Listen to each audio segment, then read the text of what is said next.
All right. Well, I had decided that I was really excited about this and wanted to see how it would fly.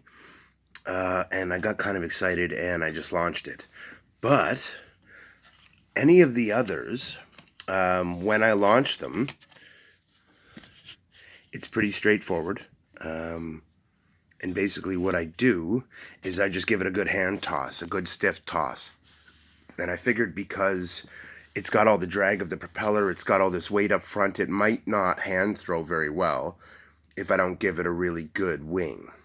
One of the reasons I put the VGs on it is because I figured it might need them to make enough lift. Now, it glided perfect. It actually climbed on a nice angle and climbed up until it lost enough momentum and the nose came down a bit and then it glided down. On the way down, it hit the kitty litter box right here.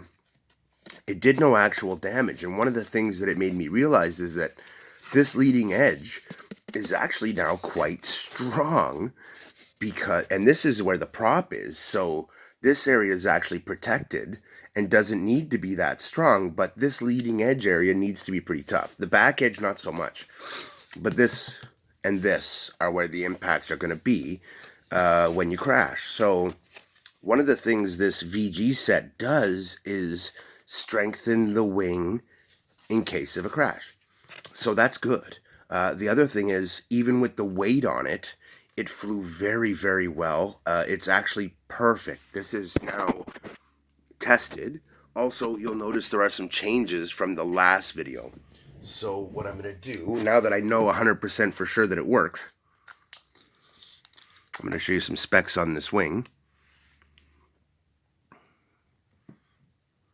Okay, we got 5.5 inches long, which means wingtip to wingtip, including the width of this little fella,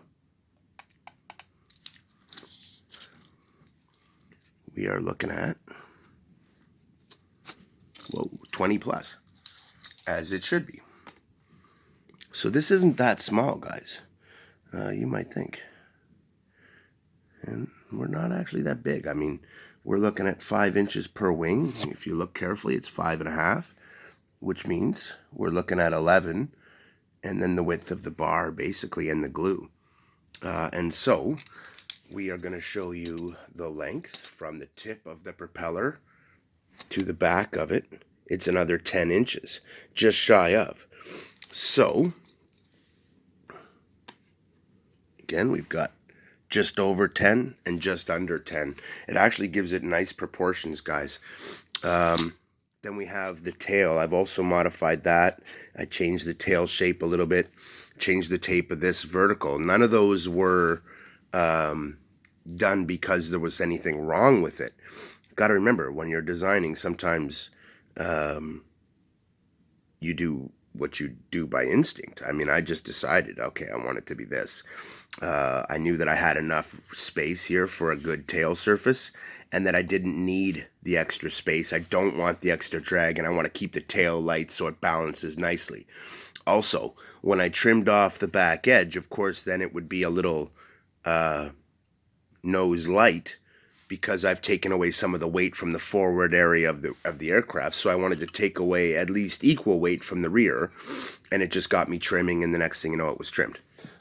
And I came up with that shape, and I'm really happy because when I flew it, it flew great. So again, I also straightened it out some, and it's at a shallower angle of incidence than it was when I originally installed it. But that covers the changes. There weren't really very many. I started my cut right about here and just rounded the back edge like I was talking about, made it a nice smooth edge. It's kind of like a Spitfire wing, only nothing like one. It's kind of like a lot of things, but nothing like them at the same time. Proportionally, it's bigger than a Cub wing would be. A Cub wing would be this little strip right here going across, and that would be it. This has a lot more surface area than that. And I wanted that because I wanted it to slow fly. This is going to be what I build to fly in my living room. So now that it's finished, I just wanted to give you guys a good look at it for comparison, so you'll see proportionately how big the tail should be compared to, say, your wing. as well as I'm going to give you the measurements on those, because it was so good.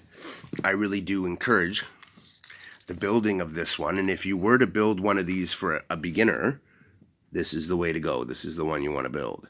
I did promise you guys a beginner one, even though a lot of the ones you've seen me working on aren't. That's because I'm not a beginner and I'm actually building these for me. But the reason I said from day one that I was going to do one of these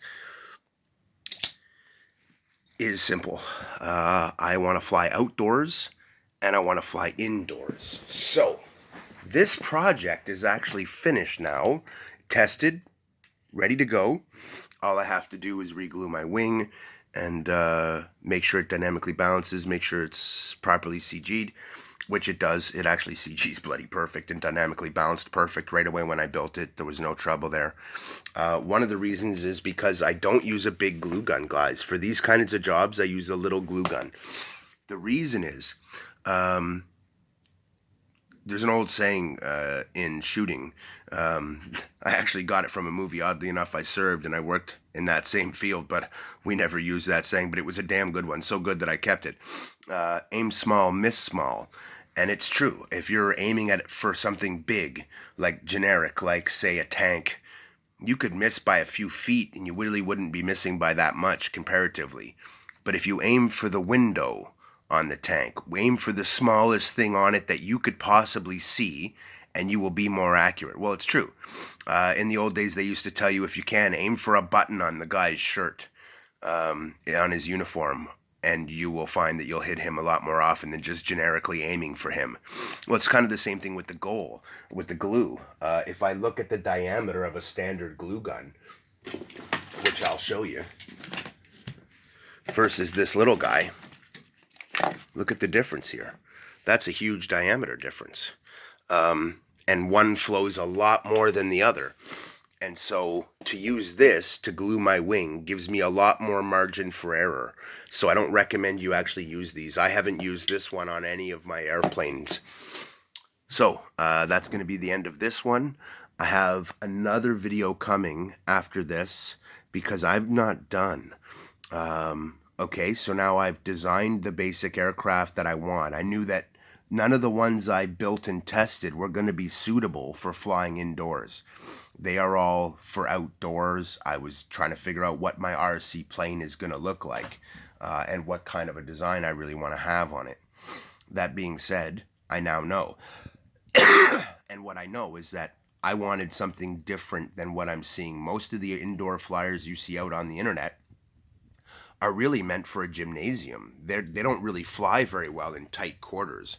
I wanted one that actually that will be specialized in slow flying and flying in tight quarters. And that is why this entire section from here down where you see this crease out to the tip, that's all going to be an aileron. It's going to go to from here, boom, all the way across. So that's a big aileron, which will give it, even though it has big wings, a fairly good roll rate. Also, with the VGs creating lift along the leading edge, they already, when you use the big ailerons in conjunction with the VGs, it'll actually roll decently. It won't roll like a fighter plane, but it will roll solid and smooth. It won't take crazy amounts of force to roll the aircraft, which is good.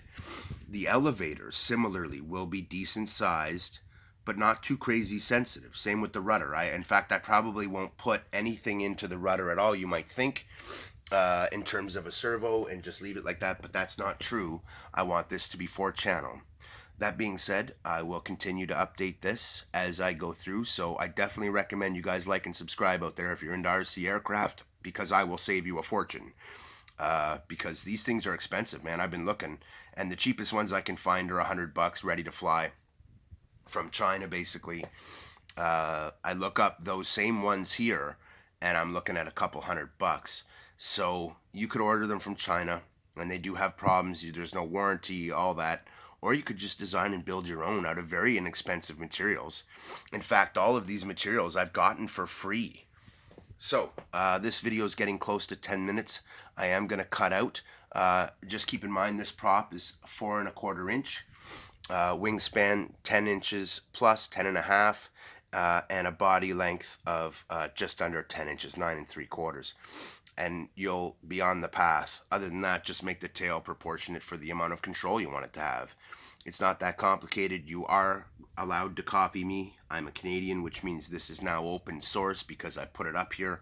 It's the reason I'm showing you how, guys. It's really simple, really straightforward. You'll notice on this one, though, unlike my other builds where I have another mechanism on here that helps hold the wing down, and the wing is actually one piece, I've gone with a separate wing here. And if I were to drill into the carbon fiber and actually slot the wings in, this would be tougher. But it broke free just about the point where it should have been doing damage here, and instead it didn't because it's structurally reinforced and it can break away. So I actually recommend this, and you'll find that most of the time when you crash, your pieces will be just fine. And the most you'll have to do is pull off this glue gun glue and put some more glue gun glue. And that's really easy to do. You could also just heat the glue gun glue up with a hair dryer, and that actually works well. And then when it gets clear again, boom, put it back in place with the same glue. And you'll find that you didn't screw with the balance because the same glue is there and has the same weight. Anyway, that's it for this one, guys. I'm going to say goodbye for now, but keep building, man, and have fun with it. This is going to be a great indoor flyer, and those of you guys who might want one that you don't have to fly in a gymnasium, this is going to be a good build for you because it's designed to make lots of lift at very low throttle. It's designed so that you can fly it quite comfortably at low throttle and be able to do the maneuvers you want. It will also be able to harrier, that is, to hover vertically on the prop. This prop has lots of power for that. If you have props like this that have the structure internally, go watch my video in my Viper drone series, review series, and I will show you how to adjust that and correct that and increase the lift of these propellers. Keith out.